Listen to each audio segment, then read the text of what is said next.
Hello, AVGT community. In today's news clip, it's an update.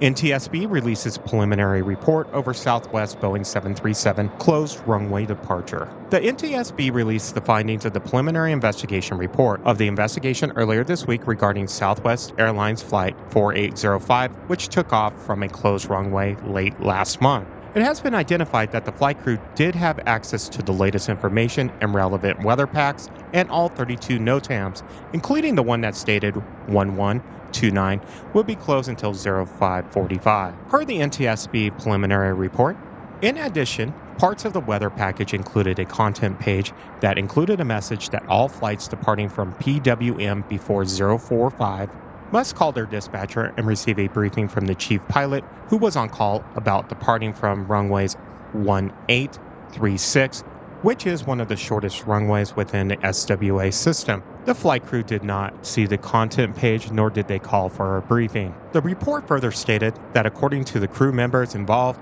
the captain and the first officer did acknowledge the NOTAM stating that runway 29 was closed on Saturdays and Sundays until 0545, and that the PWM tower would be closed until 0545, therefore requiring them to contact Boston Air Route Traffic Control Center for an IFR clearance.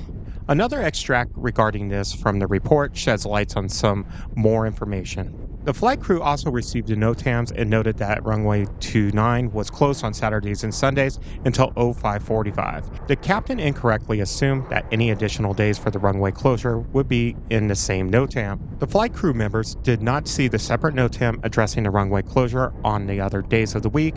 The NOTAM was underneath another application. The report revealed that the flight crews utilized the Universal Communications Unicom frequency at PWM because the tower was not operational at the time and did, on various occasions, broadcast their intentions to taxi to runway 29 for departure. Furthermore, the flight crew had also communicated multiple times with Portland Traffic and Boston Center regarding their intentions to taxi to runway 29, and shortly before reaching the runway, received a clearance void time with climbing instructions all the way up to 4,000 feet. But the flight crew failed to announce their intentions on CTAP, which is the standard operating procedure. Now, you may be asking what's the difference between CTAP and Unicom. CTAP and Unicom serve different purposes, but they can sometimes share the same frequency. Pilots use CTAP to communicate with each other and coordinate their movements. Unicom, on the other hand, is more like a customer service desk at the airport. It's a radio frequency that pilots use to talk to the airport staff, usually at small airports. By using Unicom, pilots can ask for information about weather,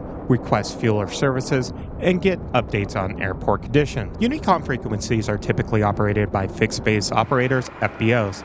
FBOs are private businesses that offer services like fueling, aircraft parking, and maintenance. Unicom is frequently used by GA and BizJets. Another finding in the report was that according to the flight crew, no equipment or illuminated X markings were present on the runway to indicate that it was closed for takeoff and landing at the time. Thank you to our member Dave with your early information on this incident.